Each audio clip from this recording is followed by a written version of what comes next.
A waiter is disciplined for refusing to serve alcohol to an apparently pregnant woman. Now, here's the question. Did the waiter do the right thing? Even if it was a case of doing the wrong thing for the right reason. Number here is 663-1270. Jim Walsh on SuperTalk 1270 and SuperTalk1270.com. Fascinating story here. Comes from one of the social media websites, Reddit. Got to check out Reddit. It's real big with them kids today, you know. Here's the story. Server slips woman non-alcoholic drinks after overhearing her say she's pregnant, and the internet is divided on the subject. The waiter gets disciplined, threatened with termination. The customer is always right. Did the waiter do the right thing, or is the waiter, in this case, a butthead? That's the question. 663-1270. You tell me.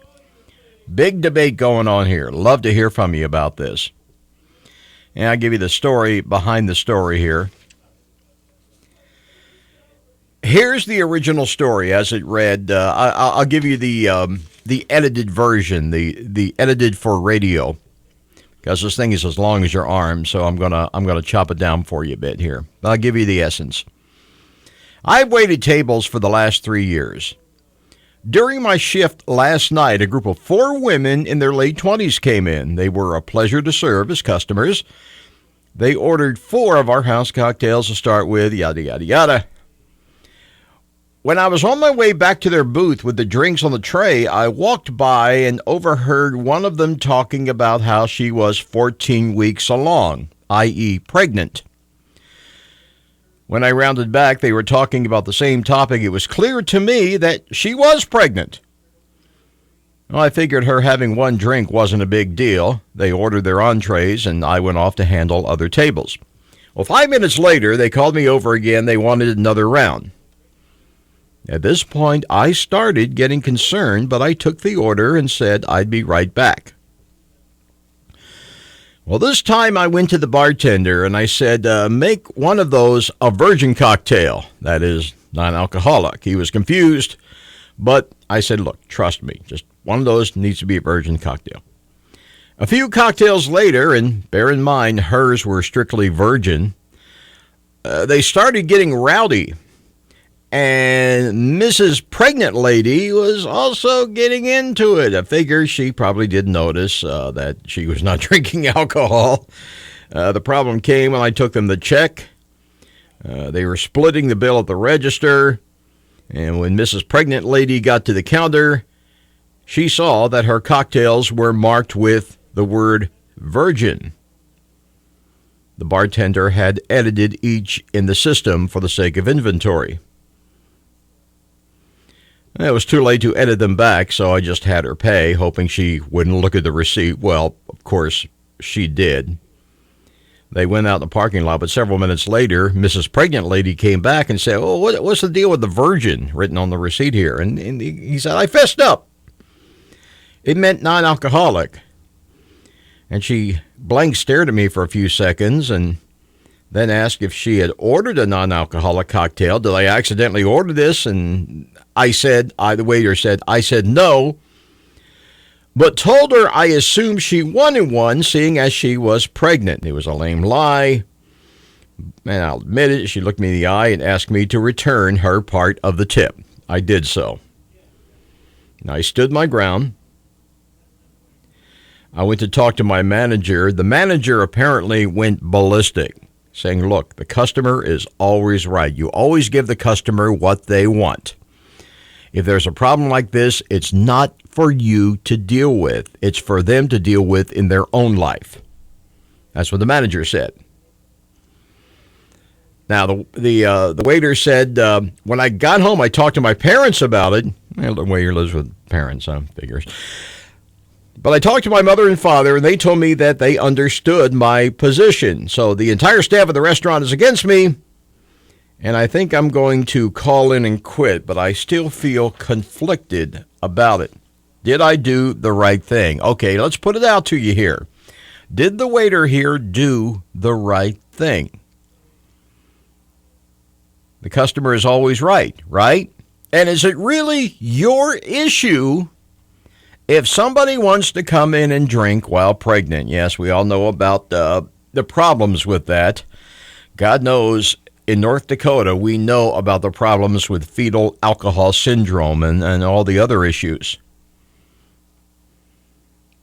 But if an consenting adult comes into a restaurant, don't they pretty much have the right to get what they want without a fuss?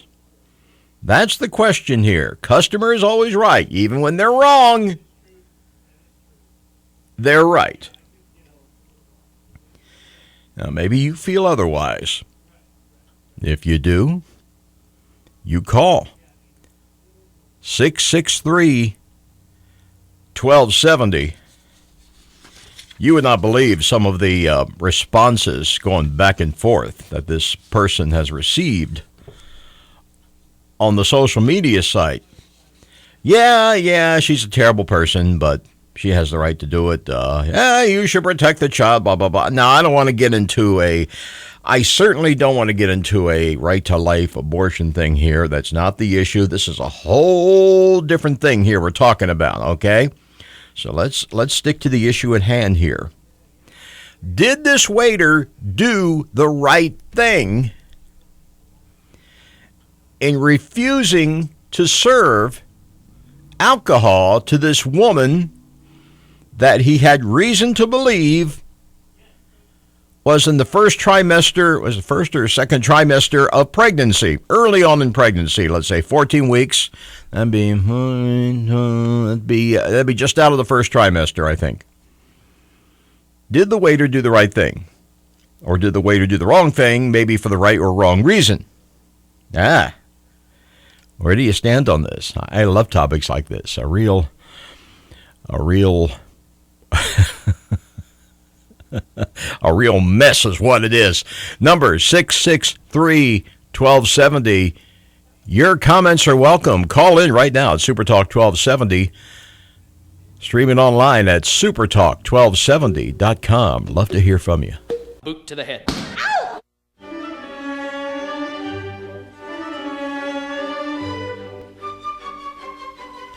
All right, got a story here about a waiter disciplined for refusing to serve alcohol to an apparently pregnant woman. Question is, did the waiter do the right thing, or is the waiter being the butthead here? A little social media lingo there. The waiter didn't actually use the word butthead, okay? You know what he said. Number here is 663-1270. Jim Walsh for SuperTalk 1270. SuperTalk1270.com. The kicker, the patron was pregnant and she was ordering alcohol. Well, you know, what's the old cliche? The customer is always right, even when they're wrong. And it kind of reminds me of all those stories you hear about pharmacists who are born-again Bible thumper types who refuse to fill prescriptions of things like birth control or the morning after pill or birth control medication for unmarried women because it conflicts with their Christian values. And my answer is the same. Look, you took this job of your own free will. Your job is to prescribe medication. Your job is to be the go-between between the doctor and the patient for the medicine. If you can't handle that job, if you're not willing to do the job, which is to give the patient the medicine that the doctor sees fit to give them, get another line of work. If you're going to wait tables, if you're going to work in a bar, but let's say, let's use a goofy example here. Let's say you're a total prohibitionist. You're obviously not going to work waiting tables in a bar somewhere. But apparently there are people who they draw the line wherever they draw the line, but Again, if you can't do the job, why take the gig to begin with? There's a lot of jobs I don't do. I've done a lot of different jobs in my time, but there are certain things I will not do. There are certain jobs I will not take because it involves doing things that I don't believe in doing. Simple enough. You don't want to do that job? You don't want to give the alcohol to the woman who might be pregnant? You don't want to prescribe the morning after pill to the single woman because it's not consistent with your values? Get another job. You need a job. You don't need that particular job. Find another line of work. Waiters discipline. And the people at the restaurant, they went all over this guy's case for doing what he did. Look, she wants alcohol, you give her the alcohol. It's not your issue. It's not the restaurant's issue. Although I suppose it could be down the low, and I don't want to throw a wrench in the works here, but there is the question about liability in this crazy, litigious age of ours. Could the woman come back in a year and try to sue the restaurant for serving? I don't know, but let's leave that out of the picture. Let's assume that's not part of the picture here. And just stick with the basic issue. The waiter is disciplined, refuses to serve alcohol because he thinks the woman is pregnant. And, all the potential health issues, fetal alcohol and all that. And the waiter's boss reads him the riot act. But did he do the right thing? Number here is 663-1270. Let me give you a few examples of some of the responses they've gotten on this. It's, I'm going to have to translate as I go along here because Reddit apparently has its own lingo for things. ESH or AI, or whatever. I'm going to try to translate as I go along here. Let's see. Drinking whilst pregnant is an awful thing to do. Morally, you did the right thing.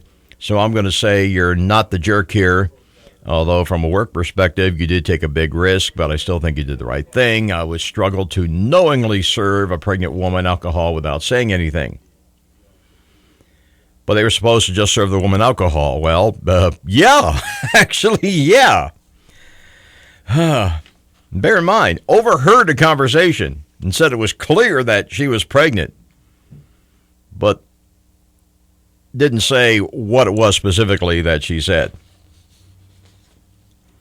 Let's see, here's another one. Well, you had good intentions. She sucks for obvious reasons. You suck, though, because you had no way to prove she was pregnant.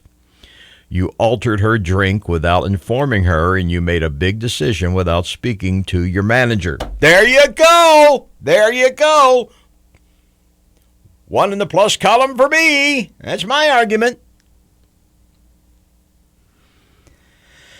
Here's another one. What the flying fudge?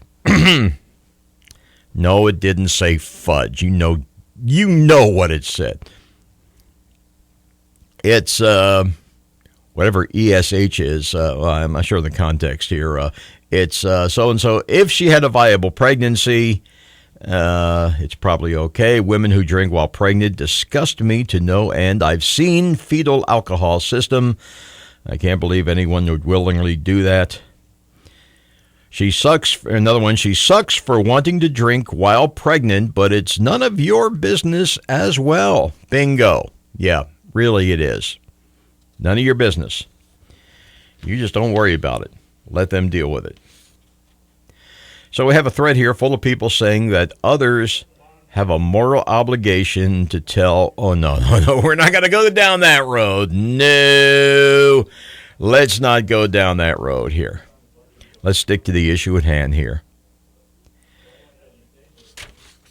I know we're on a slippery slope here in a lot of ways, but let's try to keep our footing to the best of our ability.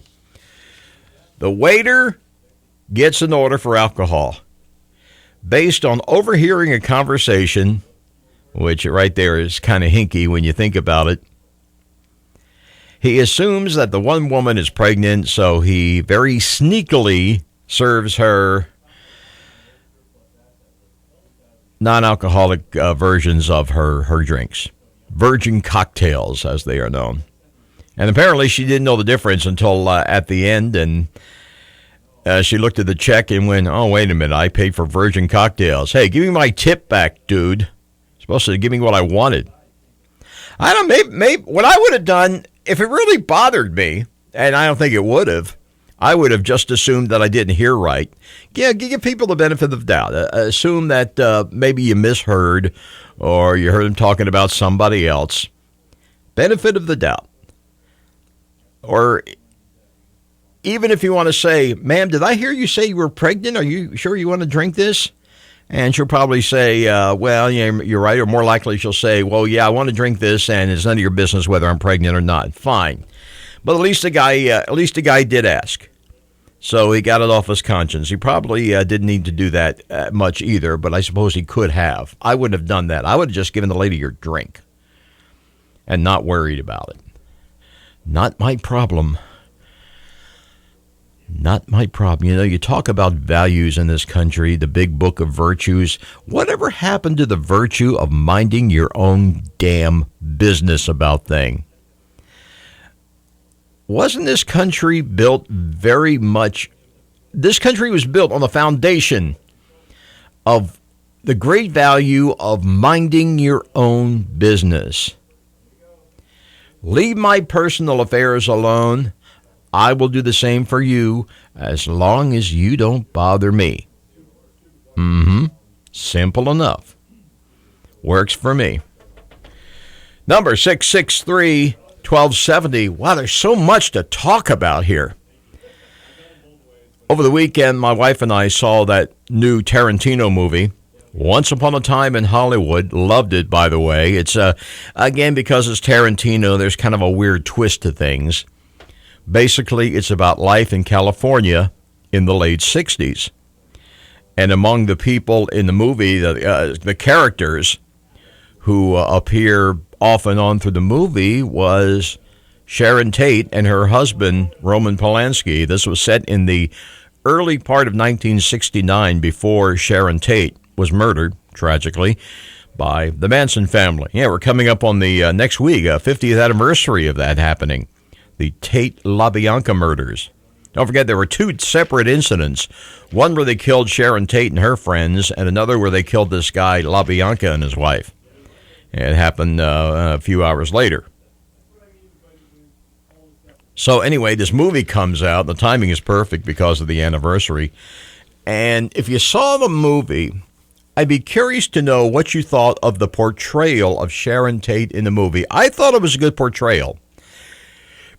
I thought it was a very sympathetic portrayal. I thought they did a pretty good job of... Some people said they made her look like a bimbo. I didn't get that from the movie. I got the impression that she was very sweet, very innocent, maybe not too experienced with the ways of the world. But overall, my impression was it was a positive portrayal. If you feel differently, give me a call. I'd like to hear about it here. Number 663-1270. Jim Walsh here for SuperTalk 1270, supertalk1270.com. More conversation, your calls coming up.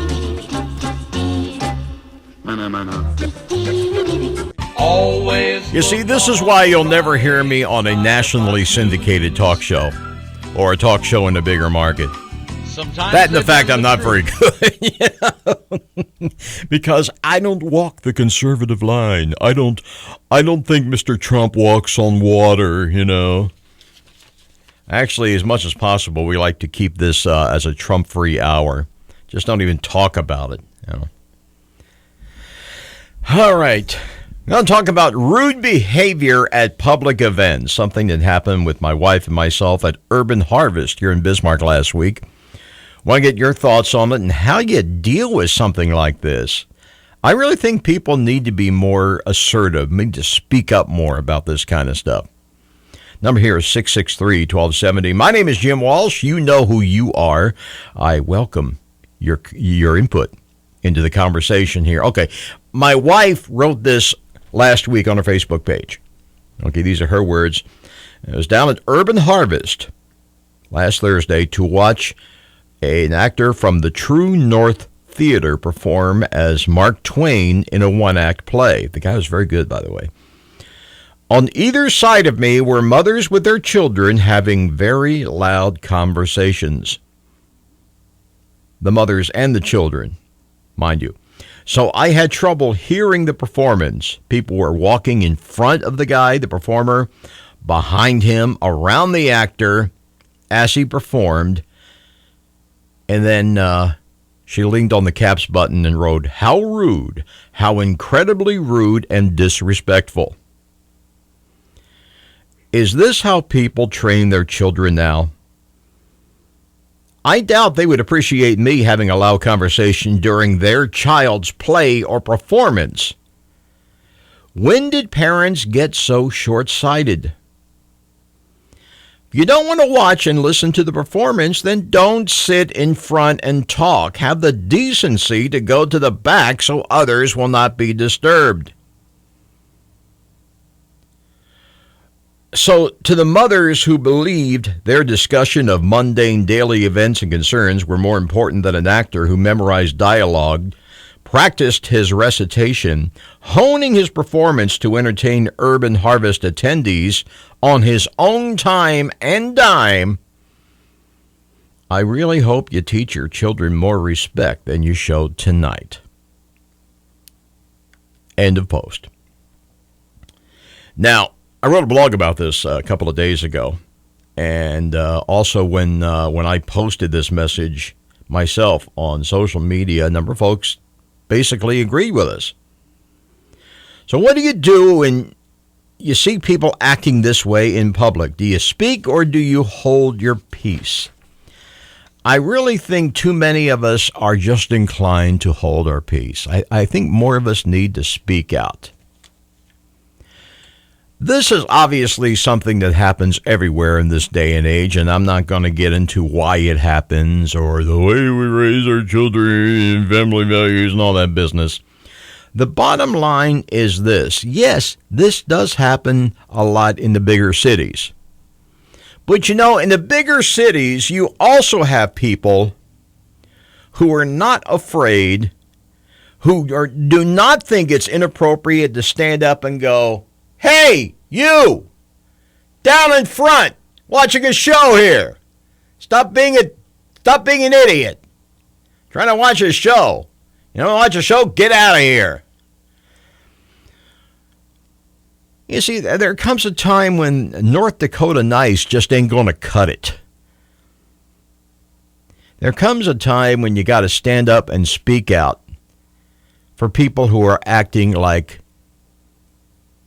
jackasses. And just sitting there and smiling and pretending it doesn't bother you and pretending it's not an issue is just ain't gonna cut it. You got to stand up and call that person out for being a jerk. Just like they do in the big cities. "Oh, we don't want to be like in big cities. We're nice." Well, you want to be nice, sure. You don't. What you don't want to be is a doormat.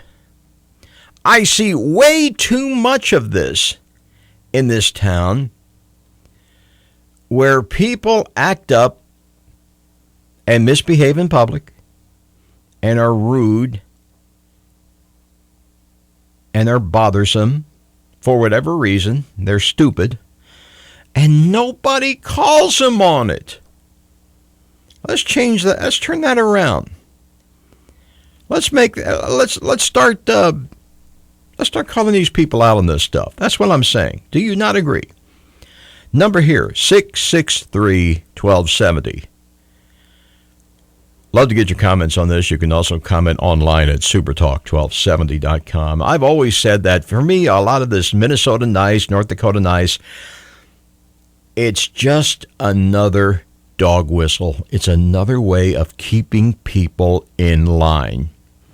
Because the people out there, the jerks and the buttheads, who don't want to stop being jerks and buttheads, they want to keep you in line so they don't have to deal with their issues and deal with it with you. They don't want to have you calling them out on being a jerk. So they throw around phrases like, North Dakota nice, which is their way of saying, shut up and sit down and don't make a fuss when I act like a dickhead. We got to get away from that.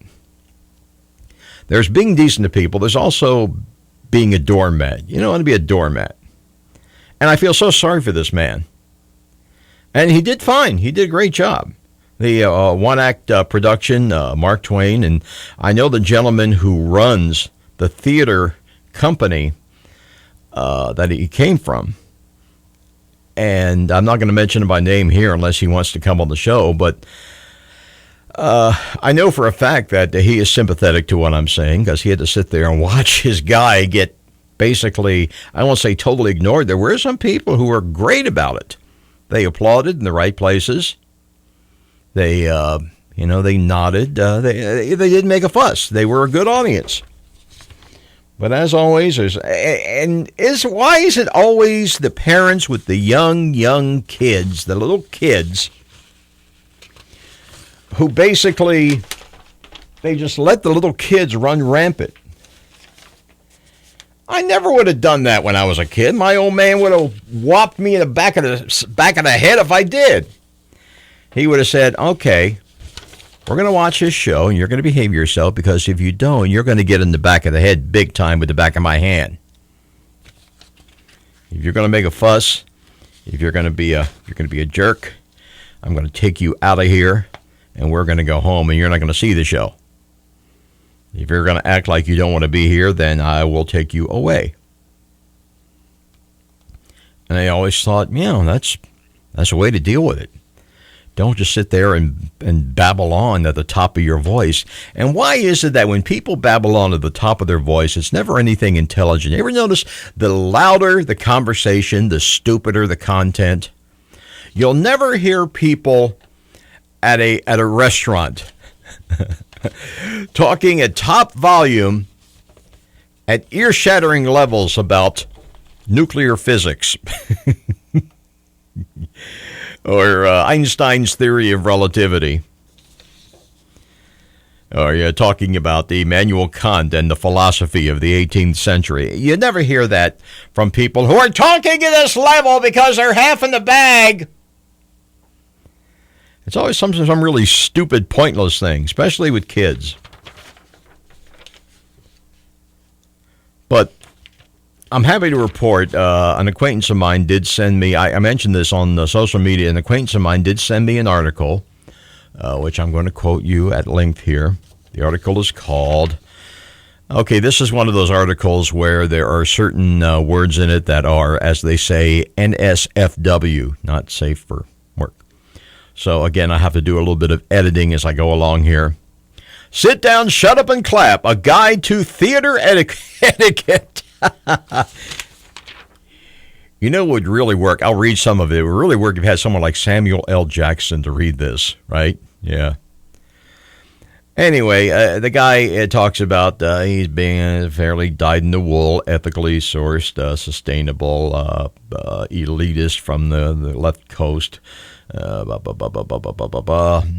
basically a liberal pacifist to the core, but unless you are seated within seeing, hearing, touching, smelling, tasting distance of me in a theater, in that case, he says, I can become very intolerant very quickly if you're acting like a jerk. I love this, I have told a woman in a wheelchair to stop talking during a performance. I have told a 7-foot-tall man that if he didn't stop bleeping with a plastic bag, I would wrap it around his neck and suffocate him with it. I have threatened to shove peanut M&Ms where the sun don't shine of a senior citizen who would not stop loudly chomping away and twisting the wrapper open and shut. So for the sake of everyone's safety and my criminal record, let's establish some ground rules. Quick break. We'll come back. This is definitely worth hearing. This is fantastic. Your basic guide to theater etiquette. And we'll march right along and get with the program in just a couple of minutes here. In the meantime, you're welcome to call 663-1270. Jim Walsh for SuperTalk 1270, SuperTalk1270.com. More conversation, your calls. Coming up.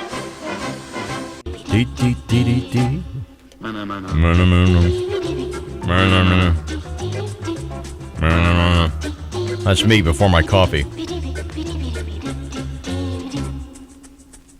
Guide to theater etiquette. My wife and I went to Urban Harvest last week. A bunch of people were acting like buttheads, and mainly it was mothers with young children.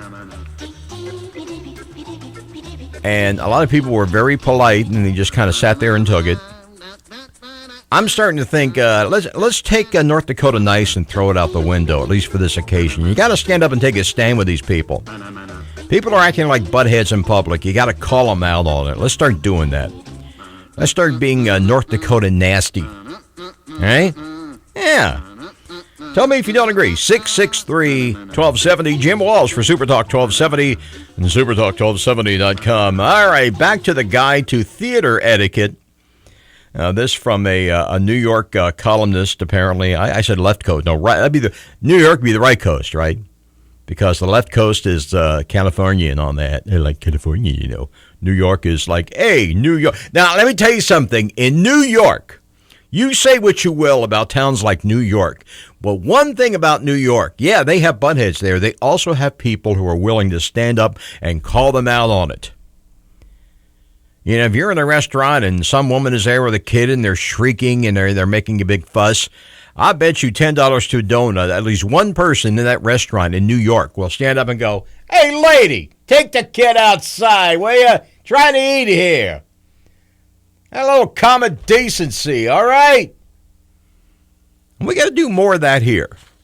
It's being assertive. You don't have to be a jerk. Just be assertive. Call people out when they're buttheads. It's fun. Take it from me. All right. Some basic guide to theater etiquette. And again, I wish I had Samuel L. Jackson to read these. These are great, and I have to kind of clean them up for the air. Number 1, sit the bleep down. Get there early. Get your assigned seat from the usher, and then sit down. If you're seated closer to the aisle, politely stand and or exit the row when those who are seated closer need to pass. Do not grunt. Do not huff with exasperation. You are not the only person in the world. Number 2, shut the hell up. Do not talk. Do not talk about how much you like the play. Do not talk about how much you do not like the play. Do not talk about how much your ex-wife or husband would have not liked the play. Do not narrate the action of the play.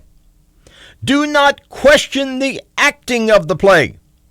Do not talk back to the actors. Do not sing along with the singers. Do not emit satisfied hums to let everyone around you know that you really got that hip James Joyce reference. We all got it, dude. We're just not narcissistic goats about it. Shut the hell up. Number 3, guide to theater etiquette for Urban Harvest or a night at the Bell or anywhere, really. Number 3, sit the hell still. Don't tap your leg. Don't drum on your knees. Don't kick the seat in front of you. Don't nervously flick the edges on your playbill. Don't get up every 5 minutes to go to the restroom. You should have gone before the show started. Sit there and hold it. If you can't hold it, do it in your purse. And sit the hell still. Number 4. Do not eat or drink. Now the movies, okay, it's a little different. But still, don't get crazy about it. If you're in the movies, you can have your popcorn, but don't be obnoxious about it. And in the theater, do not eat or drink. It isn't the movie. If it's not the movies, if it's not a restaurant, it's not even your living room, if it's live theater, then for the love of criminy, look, you can make it through a 90-minute, 2-hour window of time without shoving snack foods into your pie hole. If you're a diabetic, most plays have a thing called intermission, during which time it is appropriate for you to feed your beast and drink your juice. Yes, I know they sell food and drink at the theater. They certainly do at the Bell. They also sell heroin in Washington Square Park. The availability of the product does not compel one to buy it. Do not eat or drink. Now we come to the big one. Everybody's favorite in this modern age. You know it. You know what I'm about to say. Turn off your GD cellular device. You know this. Everyone knows this. In movies and theaters, they always make the painfully clever announcement before the curtain. You are not the exception. Turn the phone off. All the way off. Do not text. Do not talk. Do not Tinder. If your cellular device emits any kind of sound or a beam of light, I will throw it into the Missouri River, and I will be applauded for doing so. Yeah, that's right. I'll take it. I'll drive down to the Missouri River from the Belle Mayhews, and I will throw it in the river and then drive back for the applause. I don't care if you're an on-call heart surgeon. Theater is supposed to be uninterrupted. Theater is an escape from life. Turn off your cell phone. Take the gum out of your mouth. Didn't you learn anything from high school? Gum is a scourge. It's one of the most pointless things in the world. Remember that kid in Singapore who got caned a few years ago for throwing his gum on the sidewalk? We need more of that, definitely. You worried about your breath? Well, you should be. Pop a mint. Get a Listerine strip. Baptize your mouth with Binaca. Gum is noisy. Spit it out into a receptacle where no one can see. You're a grown person. Stop acting like you're in 3rd grade. Here comes a big one, and a lot of people will dispute me on this, but I agree with this totally. Be over 25 years old, preferably over 30. Children do not belong at serious theater. Take them to SpongeBob or The Lion King if you must. But do not subject your child to three. And by the way, the other night at the movies, my wife and I, we went to see the Tarantino flick. 2 rows back, I kid you not, there were 2 young couples, and they had a 2-year-old child. Who the hell brings a 2-year-old child to a Quentin Tarantino picture? What kind of mental midget is that clueless or that desperate that they can't cough up a sawbuck for a cheap babysitter or even a grandparent to look after the kid for a couple hours so you want to see the movie? Sheesh.